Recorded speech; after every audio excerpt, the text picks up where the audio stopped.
Oh, man, this is harsh. We can't see anybody up here. How y'all doing? Yes. Yes. Man, it is so good to be back home. You know, when I moved out here with my wife, we were newlyweds. Came out here in 2004. And we were acting a fool and having fun and doing all types of stuff. We came to a little city that marketed itself as keeping themselves weird. And as we joined Light Ministries in 2005, we found a place of home that grounded us, that allowed us to fly. And so it is really good to be back home. I thank Wallace for his beautiful words earlier and the song that just kind of grounded me. I was floating back there, and I was like, wait, I got to get up and talk now? But I also want to thank Richard for reaching out to me and making this happen. So it's interesting because upon coming home, as I define it, I was really hoping that I can say some words that would be very articulate and inspiring. But to be honest with you, as I think about the impending inauguration, there's often times that I feel consumed by feelings of consternation and confusion. My mental plate seems loaded with these heaping dollops of disbelief and disappointment and dismay. There's this general sense that I can't believe that this is happening. Are we in some alternative timeline? Or is this like some what-if scenario gone bad, a la Christmas Carol? Are we trapped in some never-ending reality TV moment? Y'all know that feeling? There's this sense of disbelief that is also accompanied by this sense of sadness. And a question, not in our head, but in our heart, is this the country that we live in? I remember the night of the election very clearly. Kawami, my partner, she was up in Seattle at a conference, and I was at home with my 9-year-old daughter. Her name is Niara. This was going to be the first election that she would be able to remember. She grew up in the age of Obama. And in fact, she turned 1 year old on November 4th, 2008, which is the same day that Barack Obama became president. Yeah. And I held that precious daughter in my arms as the polls closed on the West Coast. And Rachel Maddow said, we can now say that Barack Obama will be the 44th president of the United States.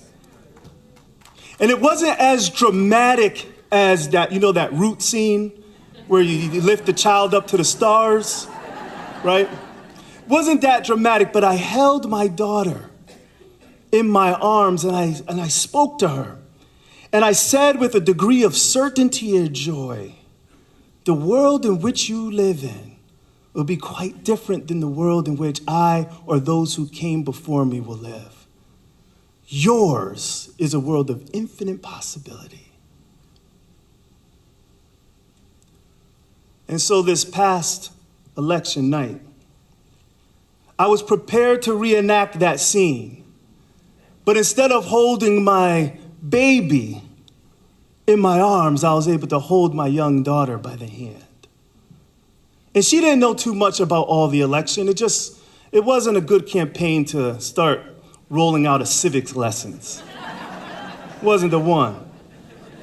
But she knew enough to know that in her concept, Hillary Clinton was Barack Obama's friend. And it kind of made sense. And we were ready, my wife and I, we were ready to embrace this girl power moment. And this narrative that we've been encouraging her and building into her ever since she was a baby. It brought me great sadness to have to send my daughter off to bed when the election results were in flux. It brought me great sadness to hear her say in a mumbled, tired tone, I'm going to bed, but please don't wake me up and tell me that Trump won. It brought me great sadness when that which seemed impossible became inevitable, as Wisconsin and Michigan and Pennsylvania came in. And at first, I was angry. I couldn't believe that this was happening. Burn it all down, I said. Good. Let them get what they deserve, I said.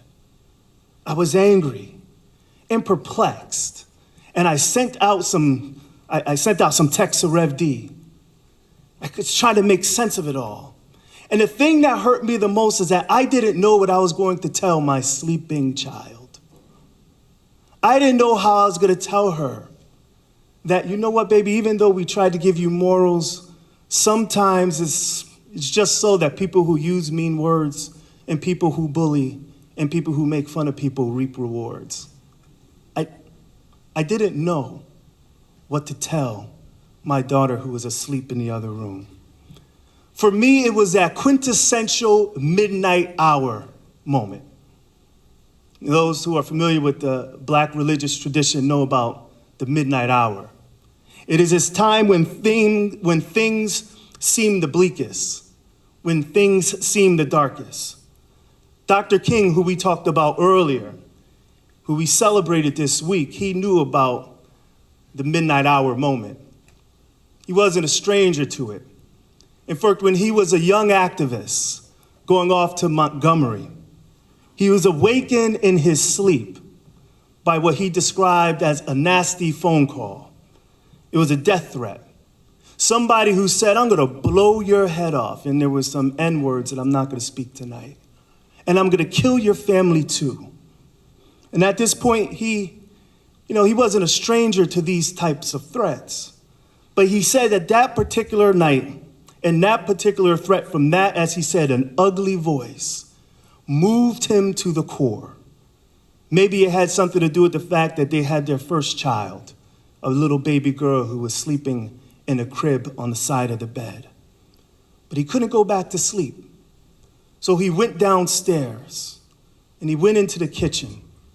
And as the story says, he fixed some strong coffee for himself. King said that he got to the point that he couldn't take it any longer, that he was weak. And it moved him in such a way that he moved into his midnight hour, and quite literally the midnight hours. King said that he bowed down over that cup of coffee and he prayed a prayer out loud that night. He said, Lord, I am here trying to do what is right. I think I know what I'm doing is right.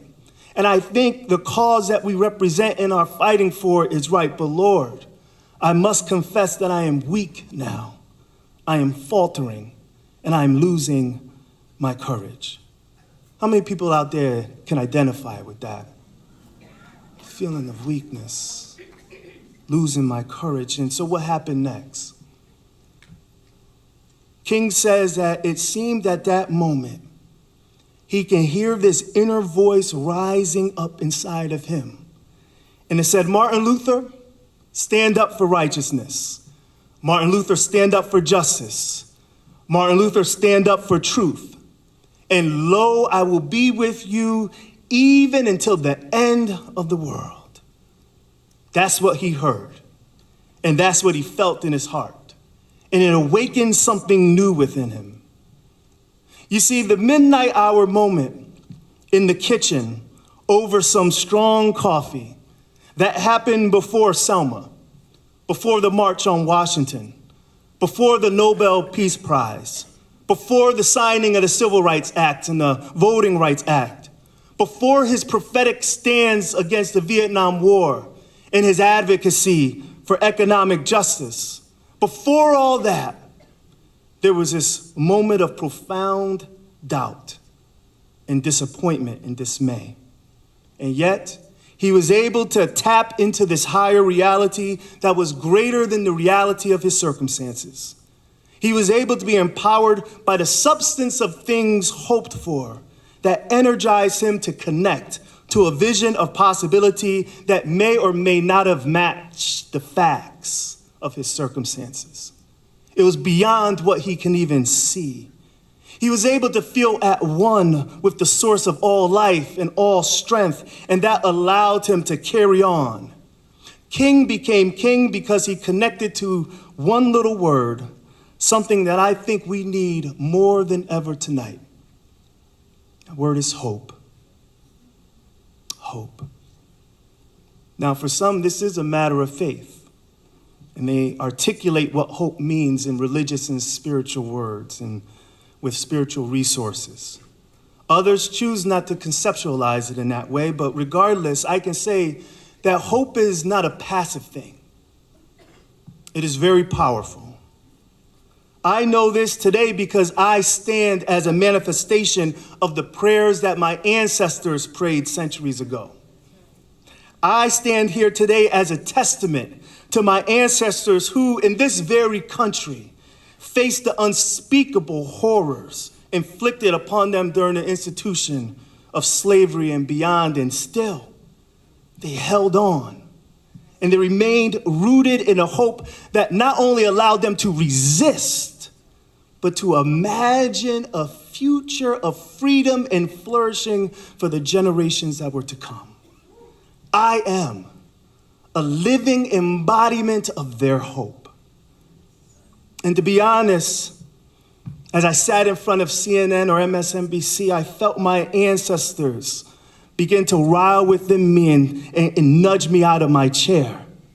I felt moved to rise from that place that I was sitting there in despair. I felt my ancestors bidding me to turn off the TV and follow them into my daughter's room, where there, my precious daughter slept in what appeared at the moment in an uncanny innocence.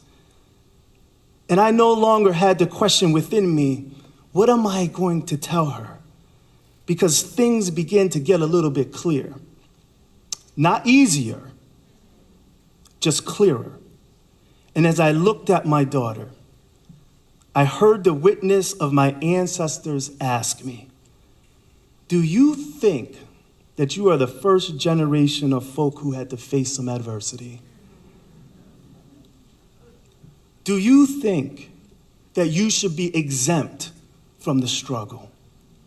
You, a child of hope, do you think that you get to opt out just because things didn't go your way? Do you not think that the same strength that empowered King and others who struggled for the better world is not able to rise up and meet the challenges of today? And as I saw my daughter sleeping there, her little chest rising up and down, I heard something inside of me that said, Mahsea, you need to rise up. You need to step up. And if you cannot do it for you, then do it for her. And do it for all the children who will come up after you. You see, many of us who believe in progressive values for this country are experiencing their midnight hour moment. We who believe that healthcare is a right and not subject to the whims of politicians. We who care about the plight of the immigrant family who is fearful of deportation or exploitation. We who care about our Muslim sisters and brothers and hope for them to be able to live freely, free from discrimination or being stereotyped or targeted. We who care about the rights of those in the LGBTQ community and ensuring that the dignity of all people are honored. We who believe that Black lives do in fact matter and that we can create communities of safety and care so that all of our children can dream big dreams. Many of us are in our midnight hour moment. But in the same way that King tapped into a sense of hope at his kitchen table over some strong coffee, in the same way that our ancestors tapped into hope while plotting to steal away up north, in the same way that freedom fighters tapped into hope like Chavez or Dolores Huerta or John Lewis, I know that today, we can tap into that same hope as we get ready to resist and fight and struggle for a world that works for all people. But the question is, are y'all ready?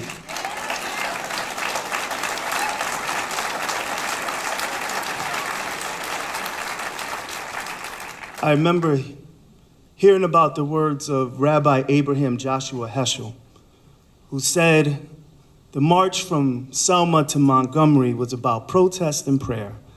Legs are not lips and walking is not kneeling, and yet our legs uttered songs. Even without words, our march was worship. I felt my legs were praying. This moment demands for us to get moving. And when we move, we can be connected to a hope that is empowering and that enables us to face the challenges of this new Trump era with new vigor and strength. And we're going to need it. And we're going to need to access these inner resources because it's not going to be a cakewalk. You know, when I sat by my daughter's bedside, as I said, things got clearer, but I didn't say that things got easier because I still get angry. I'm still at times fearful. And in many ways, this election felt like a repudiation of everything that Obama represented. It's hard not to take that personal, especially when I reflect so much of what he embodies. And this notion of taking back our country or making America great again feels like a turning back of the clocks on so many hard-fought battles. It hurts because it feels like the wrong values won out. I can hear my grandmama say, "Why does the wicked prosper?" That's what she was saying. But despite the anger, hope allows us not to fall into the trap of otherizing those we disagree with.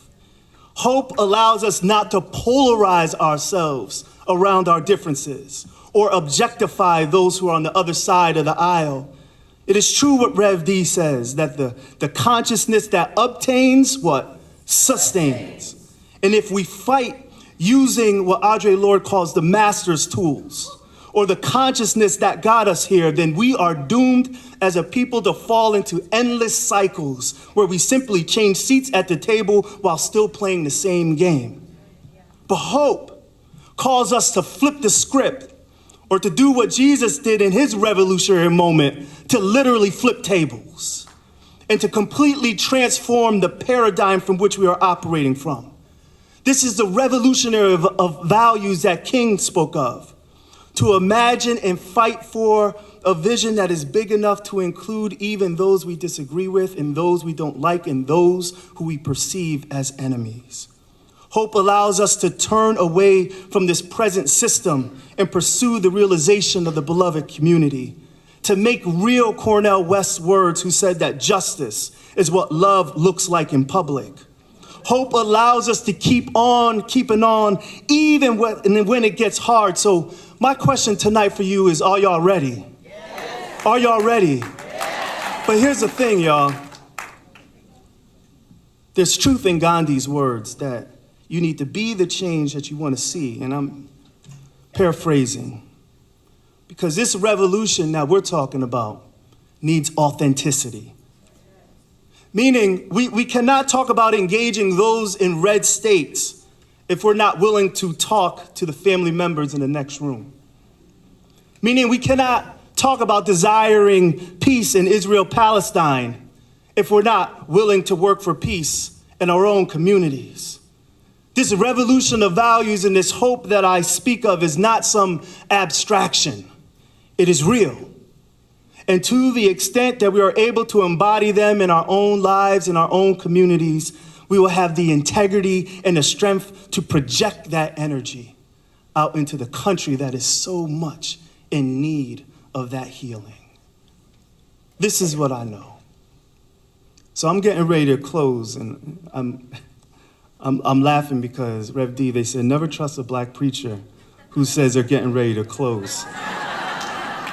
But I am.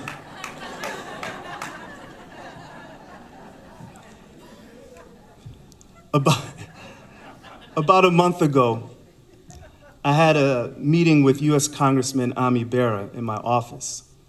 we were going over the last minute details of a town hall that I was hosting with some of the interfaith leaders in Sacramento. And let me tell you, many of the politicians in Washington are struggling with this issue as we are. I mean, they know how to pass legislation, they know how to push policy and politic and do all that, but they are looking for a way forward in the same way that we are. We tonight have this incredible opportunity because beyond the political goal of passing a certain policy agenda or retaking the House or the Senate or the presidency, there's an opportunity to push for a revolution of values where all truly means all, where justice reigns, and everyone has the ability to live out the fullness of who they are without any impediments. I know this is not an easy time. Midnight hour moments never are. And this is a time that is breeding, again, great consternation, confusion, and concern. And there are times when you will indeed get weary. There are times when you think that your work is in vain. But trust me tonight, there is a power available to all of you within that can revive your soul again. And I find great hope in Howard Thurman's words that the contradictions of this life are never final, that there's a unity of life that is greater than the pendulum swings of the moment, that there is an innate love and wholeness and beauty that wants to emerge through this world, through this country, through our politics, through our communities, and through our very lives. And I see that beauty all around, including in all of you tonight. Those who've braved these elements, those for some crazy reason keep insisting that your state is, meaning this city is weird, and you want to keep it that way. I see that beauty. You know what? Can you turn up the lights a little bit? I want you to kind of look around to each other. Because I see that beauty when you realize that you're going to have to lean on each other. You're going to have to encourage each other. You're going to have to support each other. You're going to have to love on each other during these moments. More than ever. And lastly, you know what? I see that beauty when I see the irrepressibility of life that is evident in my daughter, Niara. Thich Nhat Hanh said, because you are alive, all things are possible. And when I see my daughter, I see her life. I see the infinite possibilities. I see her love, I see her creativity, I see her ingenuity, I see her passion, I see her smile. And I'm reminded of that bedside moment, and I hear it again. If I can't do it for myself, do it for her. And do it for all of our children who are going to come after us. And it's then I'm able to tap into a hope once again, even in the age of Trump, and steel myself for the work that needs to be done in order to midwife a world that is worthy for her and all of our children, and yea, even for ourselves, and yes, for the ancestors that preceded us.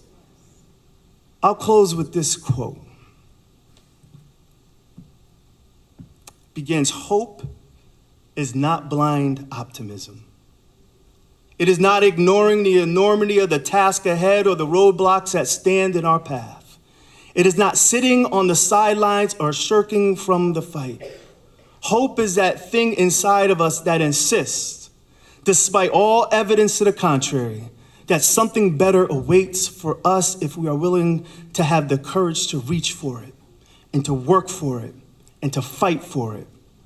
Hope is the belief that destiny will not be written for us, but by us, by the women and men who are not content to settle for the world as it is and who have the courage to remake the world as it should be.